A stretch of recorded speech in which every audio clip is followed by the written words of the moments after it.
Mana Alloh taoloning fazli marhamati bilan Sha'bon oyi nihoyasiga yetib, muborak, hammamiz orzu qilib kutgan Ramazon kelib keldi. Muborak bo'lsin. Musulmon odam Ramazon sharifni kelishligi bilan juda bir qattiq quvonadi. Chunki bu oyda Alloh taoloning mu'minlarga bo'lgan rahmati, ularga bo'lgan fazli, karami qanchalik katta bo'lishligini biladi. Mana shu narsani his qiladi, albatta xursand bo'ladi. Faraz qiling, bir xonadonga bir pul sarf qilinsa, ota tutkizolmayotgan tomini yopib oldi. Balki bir 10 ming so'm sarflab tomini yopib oldi. Qanaqa quvonadi. Katta bir g'amini, katta bir tashvishi ko'tarildi, xursand bo'ladi. Lekin 6ga kirgan bolachasiga bu narsa quvonch bag'ishlamaydi. Chunki uning nima ishi bor tom bilan. Endi uyga bir 5 ming so'mga bitta pilisos olib kelib berdi bu ota. Ayoli quvonadi. Ishim yengil bo'ldi deydi. Lekin boyagi bolaga buni ham farqi yo'q. Chunki uni nima ishi bor, uyni tozalashlaydi. Chunki bu bolaning qalbi o'ziga xos narsalar bilan, boshqa narsalar bilan quvonadi. Arzimagan 2000 so'mga bitta velosiped olib beradigan bo'lsa, mana shunga quvonadi. Nimaga desiz? Bu bolaning qalbida ana shu valasabga bo'lgan muhabbat bor. Xuddi shunga o'xshagandek, lillahil masalul a'la. Ramazon kelganda bir insonlar bor, umuman parvoz falak. Demak, ularning qalbida Ramazon yo'q. Allohga bo'lgan muhabbat, Allohga bo'lgan ishtiyoq yo'q, o'shuning uchun xursand bo'lmayapti.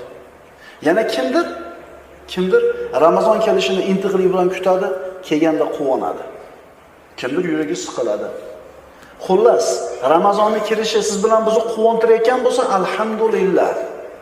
Agar Ramazonning kelishligi siz bilan bizga umuman farqi bo'lmayotgan bo'lsa, istig'for aytaylik birodarlar. Istig'for aytaylik. Chunki 12 oyning ichida hech qaysi oyda Ramazon oyida musulmonga yetgan fazli marhamat yetmaydi. Xursand bo'lyapmizmi Ramazonga? Mana inshaalloh mana shu 30 kun barakotli kechalarni, barakotli kunlarni avvalgizda o'tiribmiz. Mana bugundan inshaalloh bir sidq dildan azmi qaror bilan niyat qilaylikki, Parvardigor Ramazon chiqib o'zini gunohlardan tozalagan bandalar qatoriga meni ham qo'shgin. Mashhur hadis, Nabiy sallallohu alayhi vasallam minbarga ko'tarilayotib, amin dedilar. Amin, amin 3 marta takrorladi mana shu so'zni. Sahobalar bu aminning sababini so'raganlarida mashhur hadis. Har Ramazonda aytamiz, lekin tazkir bobidan takrorlaymiz. Nimaga 3 marta amin dedingiz? Deganlarda payg'ambarimiz sollallohu alayhi vasallam birinchisi nima dedi? Nima uchun amin dedi? Sizni ismingiz zikr qilinganda sizga salovat aytmagan odamni burni yerga ishqalsin. Amin deng dedi Jibril. Men amin dedim. Demak, Nabiy sallallohu alayhi vasallam ismi zikr qilinganda alayhissalatu vassallam sallallohu alayhi vasallam demagan odam burni yerga ishqalsin. Rasululloh sollallohu alayhi vasallam duo qilganlar.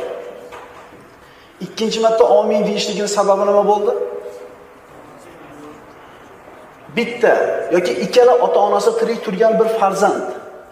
Shular tiriklik davrida ularning duolarini olib, jannatni o'ziga lozim, vojib qilmagan farzandni burni yerga ishqalsin. Amin deng dedi Nabiy Jibril alayhisalom. Nabiy sallallohu alayhi vasallam amin dedilar. Uchinchi amin deyishligining sababi Ramazon oyi kelsa-yu, Ramazon oyini barakotidan foydalanib, ibodat bilan shug'ullanib, o'zini gunohlarini ketkizib, o'zini jannatiylar qatoriga qo'shib olmagan odam xor bo'lsin, burni yerga ishqalsin, amin deng dedi Jibril alayhisalom. Nabiy sallallohu alayhi vasallam dedilar, amin dedilar. Mana shunday bir barakotli, birodarlar, barakotli muborak oyda turibmiz. Qadriga yetaylik. Qayoqdan bilasiz? Ehtimol oxirgi Ramazondir bu siz uchun. Shu savolni o'ziga bering. Ehtimol oxirgisidir. Chunki bu oyda qilingan amallar boshqa oyda qilingan amallardan 70 barobar savobi ko'p bo'ladi.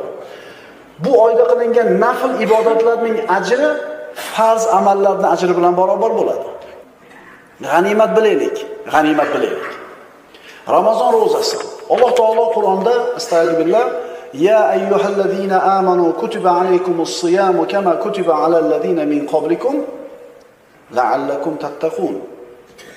Sizlardan avvalgilarga, ya'ni avvalgi ummatlarga farz qilinganidek, sizlarga ham roza tutishlik farz qilindi, shoyat taqvodor bo'lsanglar. Shart bitta, taqvo sifatini o'zimizda paydo qilishlik.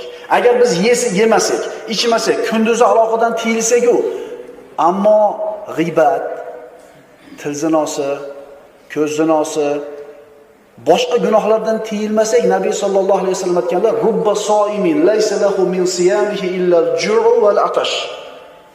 Shunday rozadorlar bor degan Rasululloh sollallohu alayhi vasallam. Ularning rozadan topgan foydasi, och qolgani-yu, chanqagani, ularga ajr yo'q. Chunki boyaga yeyish ichishdan aloqadan tiyildi, ammo boshqa gunohlardan tiyilmadi. Demak, taqvo sifati topilmadi bu odamda. Demak, bu odam rozasi roza emas. Ya'ni shunday bir namozda qoyim bo'ladigan insonlar bor. Ularning namozdan topgan narsasi uyqusidan qolgani xolos. Shuning uchun yemayapmiz, ichmayapmiz, aloqadan tiyilyapmizmi? Endi bu ommaning rozasi. Hamma shunaqa roza tutadi. Ommatun nas. Ommatan odamlar shunaqa roza tutadi. Endi xos odamlarning rozasi bor. Ikkinchi soti roza bu. Xos odamlar kim desa, yemaydi, ichmaydi, aloqa qilmaydi va a'zolarini ham rozasini tutadi. Ko'zini tiyadi, qo'lini tiyadi. Bu ikkinchi. Endi eng oliy roza kim desa, xossatal xususlarning rozasi. Bular yemaydi, ichmaydi, aloqa qilmaydi. Ko'z, qo'l, oyoq a'zolarini rozasini tutadi hamda qalb rozasini ham tutadi bular. Ular gunoh qilishni hayoliga ham keltirmaydi. Biz mana shu rozaga harakat qilishimiz kerak. Qalbimiz musaffo bo'lsin, gina kudurat, hasad shunga o'xshagan dardlar qalbimizda bo'lmasin. Ramazon oyi g'animat. Voy qaranglar akalar, mana shunday qilib do'pini bitta aylantirsak, bir yil o'tibdi. Yanachi yarim abrot qilaylik-da, haj bo'layotgan bo'ladi. Umr juda tez o'tyapti. E'tibor beringlar. E'tibor beringlar. Shuning uchun g'animat. Shuning uchun g'animat. Nabiy sallallohu alayhi vasallam siz bilan bizga roza tutishlikni mana Parvardigorini kitobidan o'qib farz ekanligini bayon qildi. Rozani orqasida hikmatlar juda ko'p. Bizgacha roza tutsang anaqa bo'lasan, roza tutsang manaqa bo'lasan degan dunyodagi manfaatini eshitib turib tutmaylik rozani. Juda ko'p manfaatlari bor. Ayrim hikmatlarni aytib o'tamiz, kifoyalanamiz. Roza Alloh taolo uchun qilingan eng ulug' ibodatlardan. Hadis qudusida Alloh taolo aytgan, odam bolasini hamma qilgan amali o'zi uchun, faqat rozasi men uchun. Mukofotini faqat o'zim beraman dedi. Undan keyingisi eng katta axloq maktabi. Ramazon rozasi nafsni sindirishlik uchun olib boradigan eng katta jang. Nafsni tarbiya qilishlikning eng katta jangi. Roza orqali inson omonatdorlik degan sifatini o'zida rivojlantiradi. Hech kim ko'rmayotganda ham Alloh ko'rib turibdi degan ihson degan sifatni o'zida paydo qiladi. Roza orqali mana endi inson sog'lom bo'lishiga aytilgan. Sumu tasihhu degan Nabiy sallallohu alayhi vasallam. Roza tutinglar, sog' yurasizlar. Voy, zo'r dori. Bu faqat sog'likni ehtiyot qilish emas, kasalliklarni davolashlik ham zo'r dori. Ini nechta pul deng? Nechta pul ketadi roza tutgan? Bitta ukolni palon pul desa shunda dori bo'lar ekan. Yana qarang, shuni ham qilib ko'raylikchi deydi tabibam. Sizga qanaqa rezultat berar ekan deydi. Bitta ukolni palon pulga, bitta tabletkasini palon pulga olib yeydi, ammo rozachi hozirgi kunda ham mana zamonaviy tabobat ana shu dorini hadeb sayolmasdan organizmda o'zini o'zi davolashligiga yo'l ber, kamroq ye, roza tut, och qolsang organizming o'zini o'zi davolaydi degan yangi uslubda aytayapti. Nabiy sollallohu alayhi vasallam 1400 yil burun sumu tasihhu deb qo'ygan ekanlar. Roza tutinglar, sog' bo'lasizlar. Ikki og'iz gap. Arab tilida ikkita. Sumu tasihhu, ikkita so'z. Ikkita so'z. Roza tutinglar, sog'lom bo'lasizlar. Yana boyaga aytganimni qaytaraman gapimni. Biz sog' bo'lish uchun roza tutmaymiz. Biz Alloh bizga buyurganligi uchun tutamiz. Uni yoqda keladigan hikmatlar Alloh taoloning bizga bergan fazli. inson roza tutishlik bilan havoyi nafsini shunday bo'g'zidan oladi. Chunki doim nafsiz xohlayotgan ishni qilaverishligingiz bilan nafsizni quliga aylanib qolasiz. To'g'rimi? Endi nafs qayerga olib boradi? Inna nafsa la ammaratun bis-su'. Albatta nafs insonni yomonlikka boshlaydi. Qarangda, dinimiz nimaga buyurgan bo'lsa, nafs shuni xohlamaydi. Ramazonning foydalaridan Ramazon ro'zasini tutarkanmiz, shaytonni bo'ynini qayraymiz. Chunki bilasizlar, payg'ambarimiz sollallohu alayhi vasallam aytganlar, insonni qon tomirlarida yurishlikka Alloh taolo ruxsat bergan shaytonga. Shundaymi? Mana shu ovqatni oz yeyishlik bilan mana shu tomirlar qisqarar ekan, shaytonning yuradigan yo'li ham qisqaradi. Va har bir holatida mu'min odam Alloh taolo uni kuzatib turishligini his qilib turadi. Yolg'iz uyga kirasiz, muzda suv turadi, chanqagansiz, hech kim ko'rmaydi. Nimaga ichmaysiz? Nimaga ichmaysiz? Kim to'siyapti? Bir xo'plam ichib oling. Kim ko'rib o'tiribdi? Ertaga bir xo'plam ichasizmi endi? 16 soat ro'za tutgan ekan. Dinimiz yengillik ustiga qurilgan u. Yassiru va la tu'assiru degan payg'ambarimiz. Dinni yengil qilinglar, kel bir xo'plam. Nimaga ichmaysiz? Endi maza qilasiz ichmasdanchi. Ha? Yomon maza qilasiz, chunki nafsni sindirganligingizdan, shaytonni bo'ynini uzganligingizdan xursand bo'lasiz. Qarang, o'zingizni qiynab maza qilasiz. Nima uchun bo'lyapti bu ish? Allohning roziligi uchun bo'lyapti. Va oxirida aytamiz, inson bolasi o'zida farishtalarda bor bo'lgan sifatlarni ham bir muddat paydo qiladi. Farishtalar yemaydi, farishtalar ichmaydi, farishtalarda erkak ayolli aloqasi yo'q. Inson bo'lib turib, mana shu bir tabiiy g'arizalari bor bo'lib turib, mana shunga ehtiyoji bo'lib turib, o'zini ixtiyori bilan bu narsalardan man qiladi-da va Parvardigorning farishtalarda bor bo'lgan sifatlarni o'zida bir muddat paydo qiladi.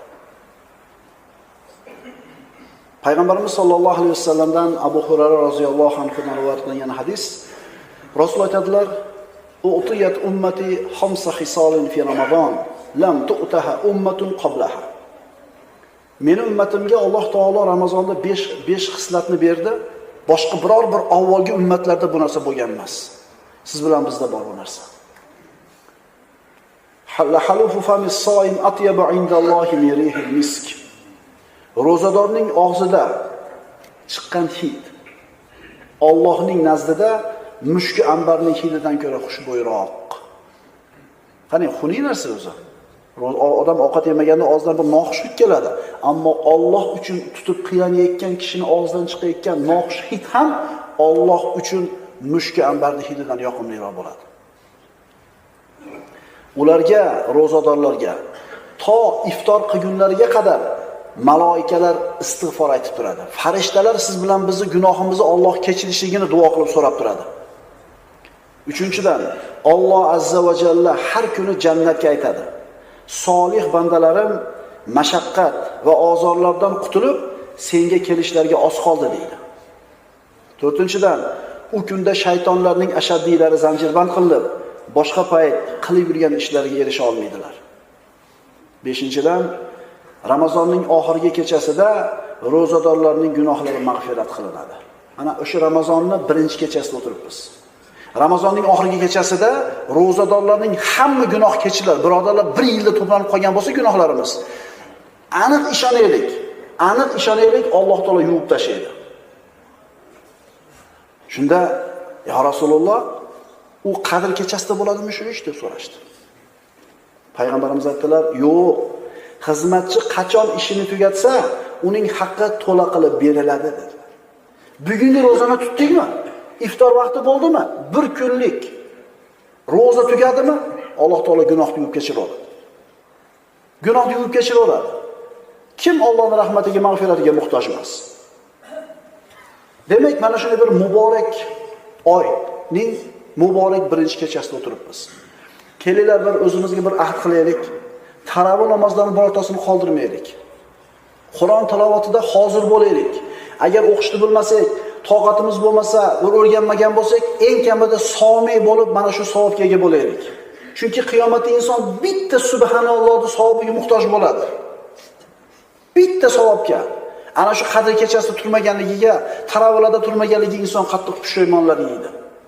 Mana birodarlar, o'zimizga bir ahd beraylik, va'da beraylik. Inechi yoshlar mana haqiqiy ro'zadorlar sinaladigan kunlarda tutyapmiz.